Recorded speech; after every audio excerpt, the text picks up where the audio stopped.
Bismillahirrahmanirrahim. Assalamualaikum warahmatullahi wabarakatuh. Alhamdulillahirabbil alamin. Assalatu wassalamu ala asrafil anbiya'i wal mursalin wa ala alihi wa sahbihi ajmain. Amma ba'd.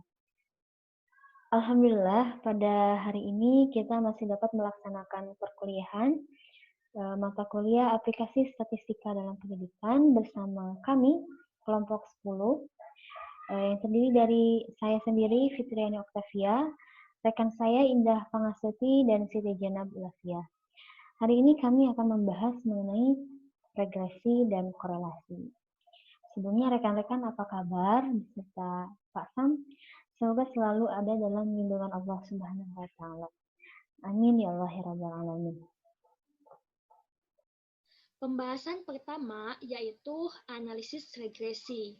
Analisis regresi merupakan analisis statistika yang memanfaatkan hubungan antara dua atau lebih perubahan kuantitatif, sehingga salah satu perubahan dapat diramalkan dari perubahan lainnya.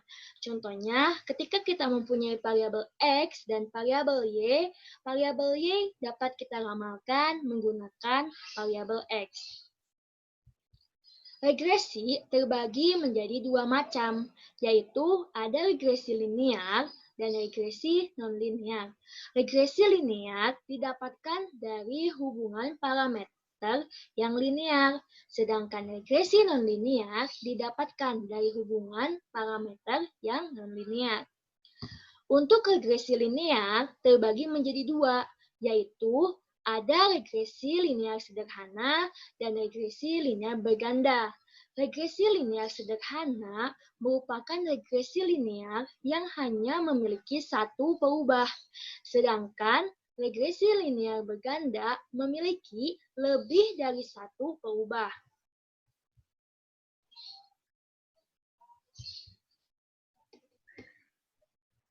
Di sini terdapat sebuah gambar di mana terdapat prediktor sebagai variabel bebas, kemudian ada respon Y, variabel terikat. Regresi linear sederhana dapat digambarkan dalam persamaan garis regresi. Persamaannya beta 0 ditambah beta 1X. Garis regresinya yang ini.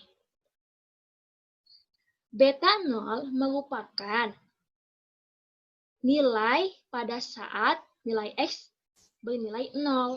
Sedangkan beta 1 memiliki nilai yaitu perubahan variabel Y di saat variabel X berubah sebesar 1 unit. Persamaan regresi ini untuk populasi, sedangkan untuk sampel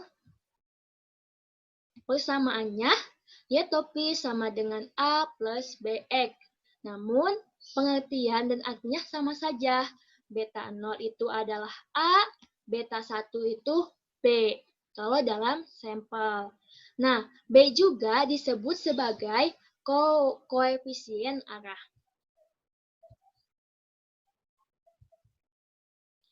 Untuk mendapatkan nilai A dan B tadi, agar dapat dimasukkan ke dalam persamaan regresi, kita dapat menggunakan dua metode, yaitu ada metode tangan bebas dan metode kuadrat kecil.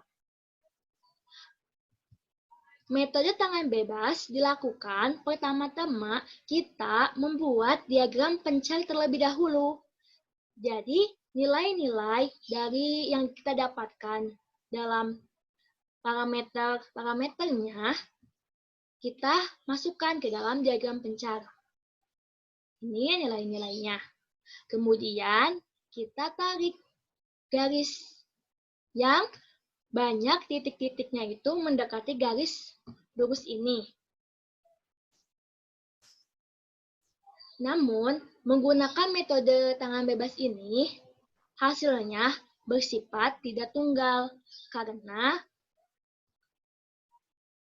setiap orang akan berbeda untuk mengambil persamaan garisnya.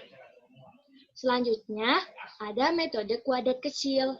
Metode kuadrat kecil dilakukan dengan perhitungan.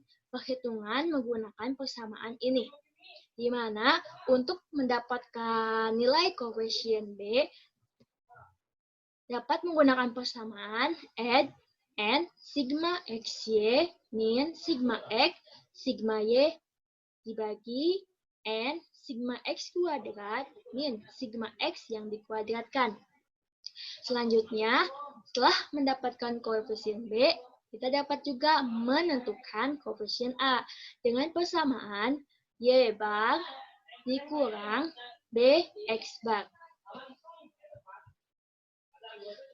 Untuk menguji hipotesis dengan regresi juga dapat menggunakan dua cara, yaitu ada pengujian parsial dan pengujian bersama. Pengujian parsial menggunakan uji T. Pekan-pekan yang lalu, kita telah belajar mengenai uji T. Uji T, di sini persamaannya koefisien B dikurang harga parameter 20 dikurang SB, di mana SB di sini didapatkan dari varian regresi koefisien B, di mana persamaannya ini. Selanjutnya, untuk varian regresi YX didapat dari persamaan ini. Nah, untuk pengujian T-nya, tinggal dibandingkan saja T tabel dan T hitungnya. T hitung yang kita hitung ini. Dan untuk pengujiannya, untuk pembandingannya, teman-teman pasti sudah tahu karena pekan-pekan yang lalu kita telah belajar mengenai uji T. Selanjutnya, pengujian bersama. Pengujian bersama ini adalah persamaannya, di mana jumlah kuadrat total, ini namanya jumlah kuadrat total, sama dengan jumlah kuadrat regresi A, ditambah jumlah kuadrat regresi BA, dan ditambah jumlah kuadrat residu. Di persamaan ini, tetap ini, kemudian persamaan ini dinamakan jumlah kuadrat PA, dan persamaan sigma Y min Y topik kuadrat dinamakan jumlah kuadrat residu. Untuk memudahkan pengujian menggunakan ANOVA, kita dapat menggunakan tabel ANOVA tadi. Jadi, pengujian bersama itu adalah pengujian menggunakan ANOVA ya teman-teman. Pekan lalu kita telah belajar pula tentang ANOVA. Nah, di sini terdapat dalam tabelnya ada sumber variasi, derajat kebebasan, ada jumlah kuadrat, ada kuadrat tengah, dan ada nilai F. Regres derajat kebebasannya 1, ini untuk residu N-2 dan jumlahnya N. Selanjutnya untuk jumlah kuadrat yang tadi, jumlah kuadrat total tadi ada jumlah kuadrat regresi A, jumlah kuadrat regresi BA, dan jumlah kuadrat residu. Selanjutnya, untuk kuadrat tengah, teman-teman tinggal JK dibagi dengan derajat kebebasan, maka dapatkanlah ini. Nah, untuk mendapatkan F hitung, kita tinggal membagi saja antara varian regresi dibagi dengan varian residu. Nah, misalnya dengan hipotesis H0-nya itu theta 20 sama dengan 0, maka kan HI-nya itu tidak sama dengan 0 ya. Nah, ini nilai F hitung akan ditolak jika F hitung lebih besar dari F tabel, dan F tabelnya dicarinya dengan F sama dalam kurung 1 min alfa 1, N min 2. Untuk pembandingannya, pekan lalu pun teman-teman sudah belajar mengenai ANOVA. Nah, dalam ANOVA juga kita dapat menguji kelinearan regresi. Apakah persamaan atau kita memutuskan bahwa data tersebut memiliki hubungan linear, apakah sudah tepat atau belum, kita bisa dengan menguji kelinearannya menggunakan ANOVA. Di sini, kalau untuk menguji kelinearan regresi, kita sumber variasinya tuna cocok dan keliruan, di mana derajat kebebasannya adalah K-2, ini N-K. K itu adalah jumlah nilai X atau variabel terikat yang berbeda. Kemudian ada JK-nya, jumlah kuadratnya yaitu JKTC dan JKE. Kemudian untuk mendapatkan nilai kuadrat tengah, tinggal dibagi saja jumlah kuadrat dibagi dengan derajat kebebasan.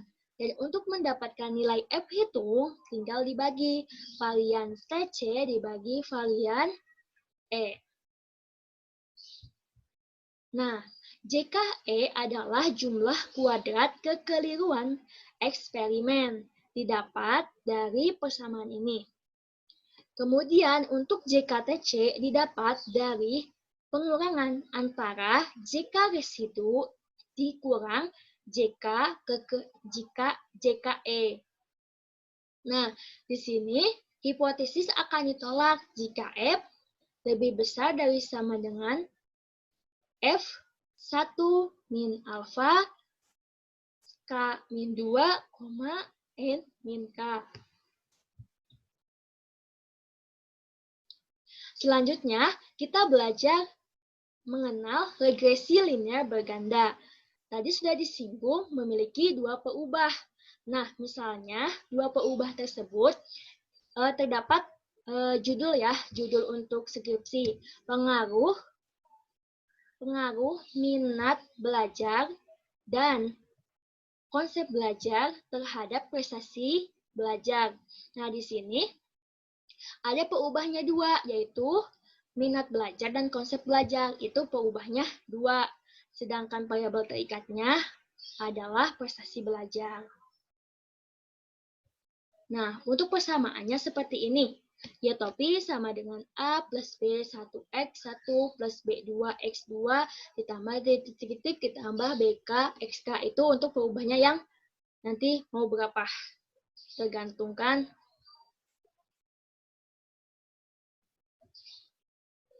Nah, misalnya kita ambil contoh aja untuk persamaan garis regresi yang dua peubah. Persamaannya ini dua peubah berarti koefisien B-nya sampai B2.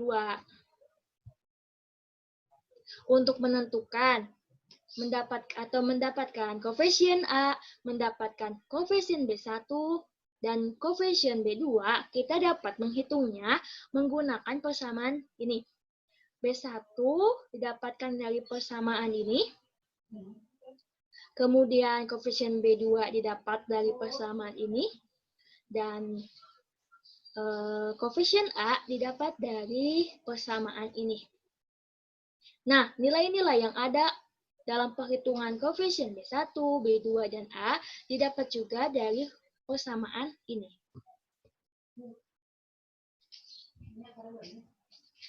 Nah, X1 kuadratnya didapat dari persamaan ini. Dan seterusnya. Kemudian untuk Y bar, X1 bar, dan X2 bar, untuk digunakan ini dapat dari sini. Nah, selanjutnya, tadi kita telah belajar regresi yang linear. Selanjutnya ada regresi non-linear.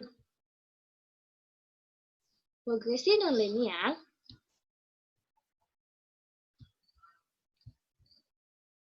pertama ada parabola kuadratik yang persamaannya yaitu y topi sama dengan A plus BX ditambah CX kuadrat.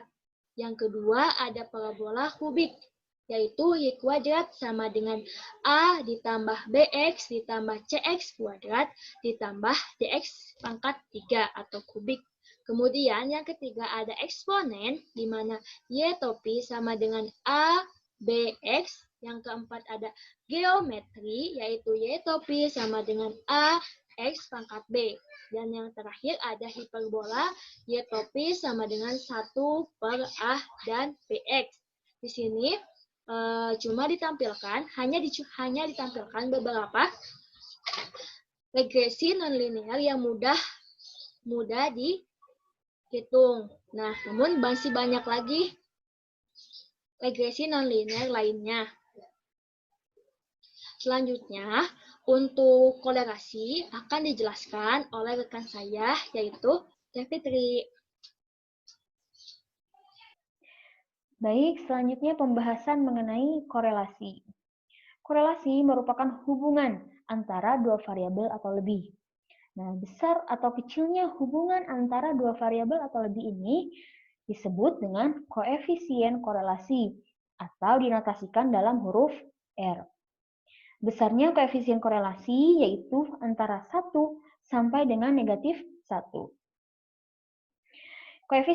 Apabila koefisien korelasinya negatif 1 atau disebut juga negatif sempurna, maka di sana terdapat hubungan antara dua variabel atau lebih, namun arahnya berlawanan.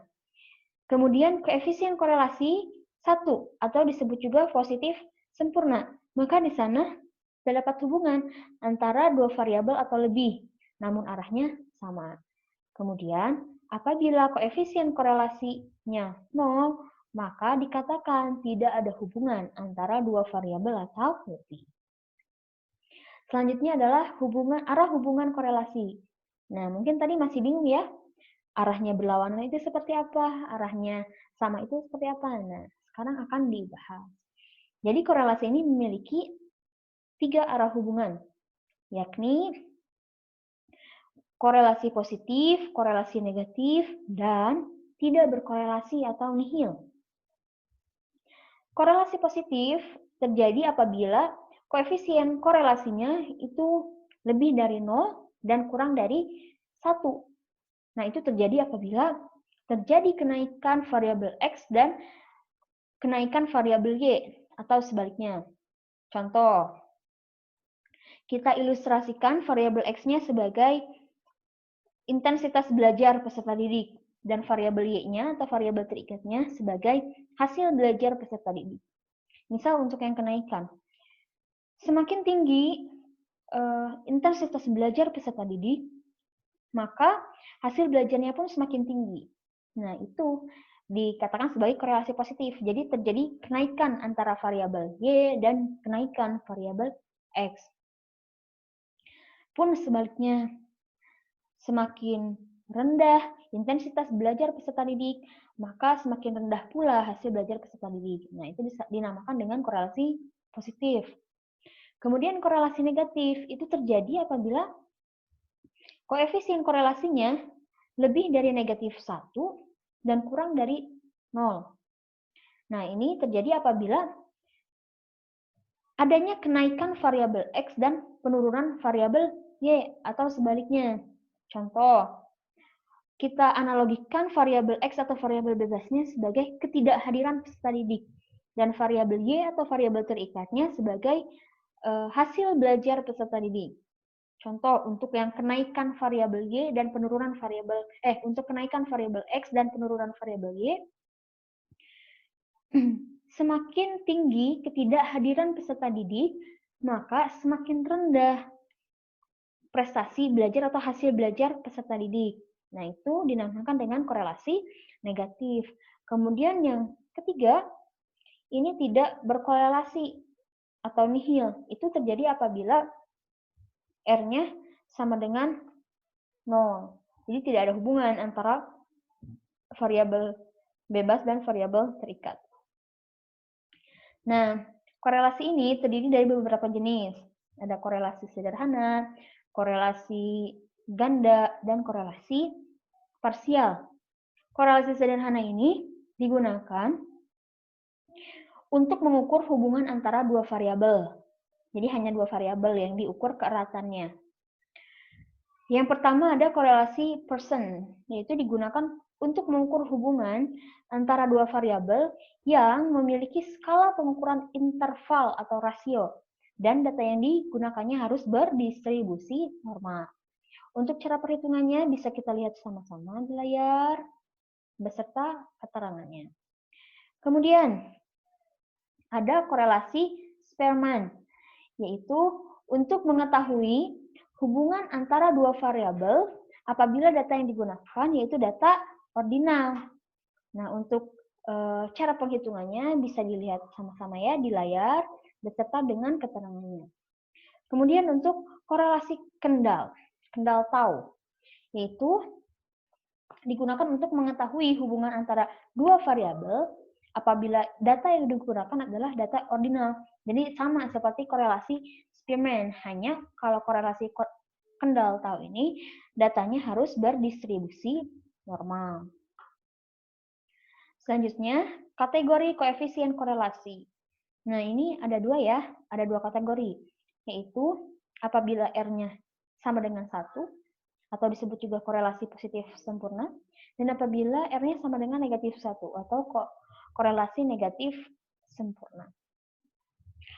Untuk korelasi positif sempurna itu apabila koefisien korelasinya lebih dari sama dengan 0,8 dan kurang dari 1, itu disebut dengan korelasi tinggi sekali. Sebaliknya, koefisien negatif sempurna apabila R-nya lebih besar dari negatif 1 dan kurang dari sama dengan minus 0,8, maka itu dikatakan sebagai korelasi negatif tinggi sekali, dan seterusnya.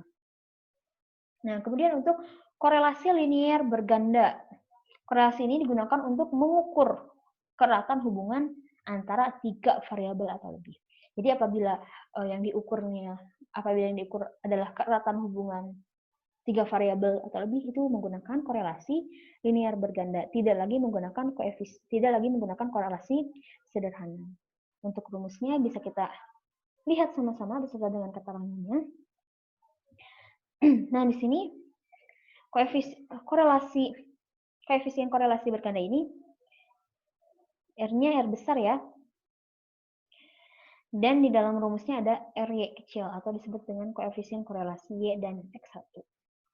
Nah, sebelum kita bisa mencari berapa sih koefisien korelasi dari 3 variabel ini, kita harus mencari dulu R kecil Y1-nya berapa, R kecil Y2-nya berapa, R kecil 1,2-nya berapa. Nah, setelah didapat ketiga data ini, maka bisa langsung disubstitusikan ke dalam rumus dari koefisien korelasi berganda. Yang terakhir yaitu korelasi parsial. Nah, ini digunakan untuk mengukur keratan hubungan antara dua variabel atau hubungan yang melibatkan lebih dari dua variabel. Nah, rumus untuk koefisien parsial 3 variabel dirumuskan demikian.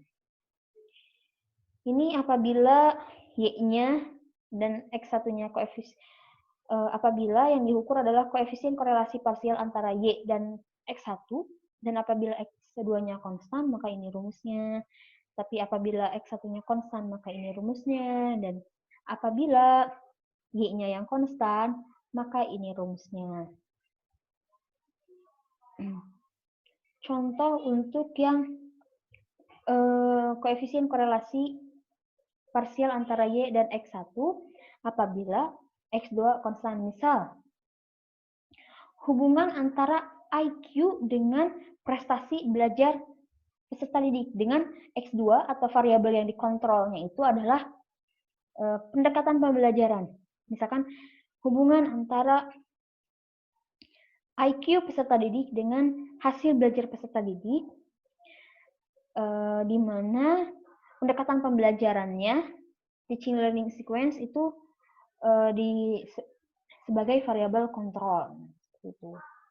Nah, menurut Sugiono pada tahun 2007, pedoman untuk memberikan interpretasi koefisien korelasi itu sebagai berikut. 0,01 sampai 0,199 dikatakan sangat rendah itu ya, koefisien korelasinya. Sampai dengan apabila koefisien korelasinya 0,8 sampai dengan 1, maka dikatakan koefisien korelasinya sangat kuat. Selanjutnya, kita akan melakukan perhitungan korelasi secara manual. Pertama-tama, untuk memudahkan perhitungan, kita ubah variabel dependen yang berupa konsep diri menjadi variabel X dan variabel independen yang berupa hasil belajar menjadi variabel Y. Setelah kita mengubah kedua variabel tersebut, kita lakukan penjumlahan tiap variabel menjadi X pangkat 2, Y pangkat 2, dan XY. Maka kita mendapatkan tabel seperti ini. Selanjutnya, lakukan penjumlahan terhadap jumlah total dari setiap variabel. Maka didapatkan hasil sigma X sama dengan 2434, sigma Y sama dengan 2410, sigma X pangkat 2 sama dengan 180.758,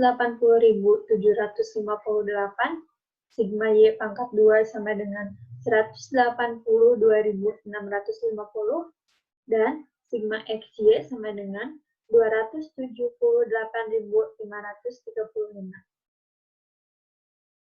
Setelah kita mendapatkan hasil-hasil tersebut, kita substitusikan total perjumlahan tersebut ke dalam rumus R sama dengan N dikali sigma XY dikurangi sigma X dikali sigma Y dibagi akar N dikali sigma X pangkat 2 dikurangi dalam kurung sigma X pangkat 2 dikali sigma Y pangkat 2 dikurangi dalam kurung sigma Y pangkat 2.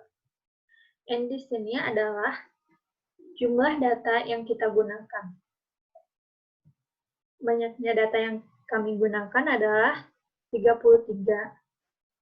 Dan substitusikan hasil yang tadi ke dalam rumus ini. Maka kita mendapatkan R hitung 0,2723. Selanjutnya kita akan membandingkan R tabel dengan R hitung. R tabel untuk data 33 yaitu 0,344.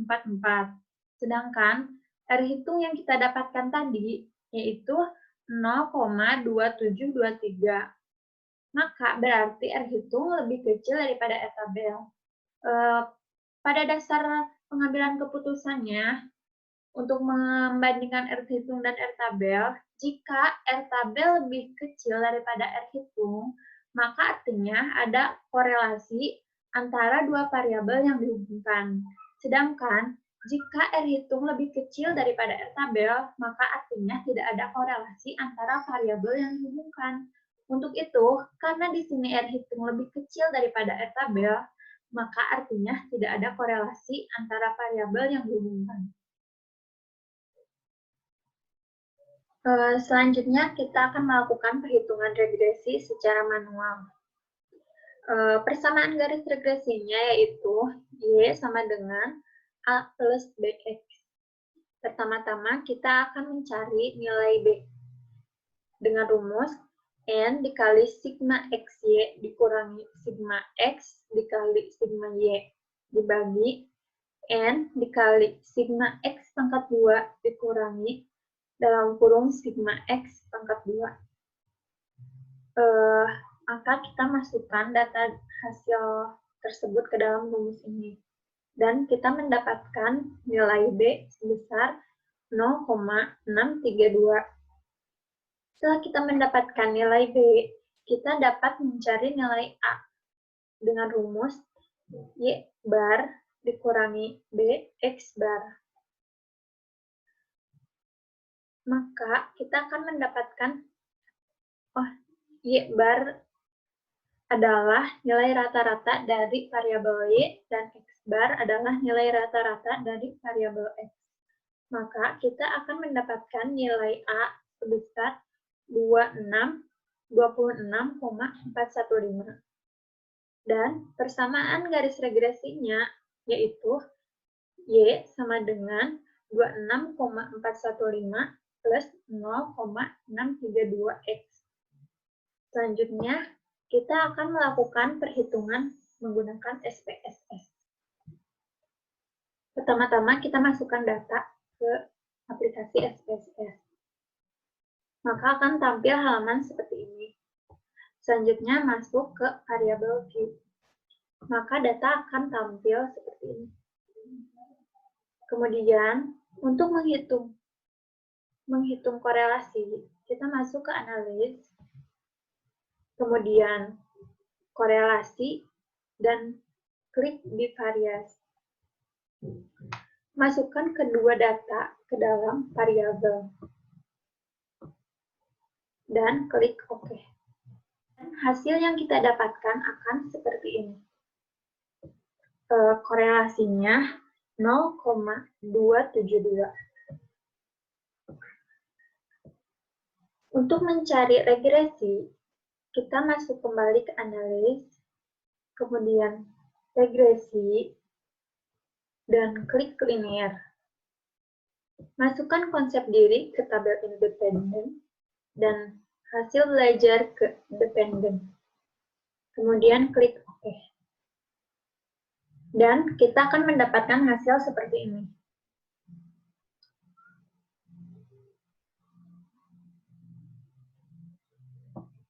Nilai regresi yang kita dapatkan yaitu 26,381 plus 0,632.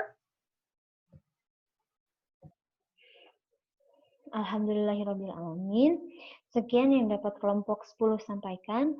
Mohon maaf atas segala kekurangannya. Terima kasih atas perhatian rekan-rekan semua. Wabillahi taufiq wal hidayah. Wassalamualaikum warahmatullahi wabarakatuh.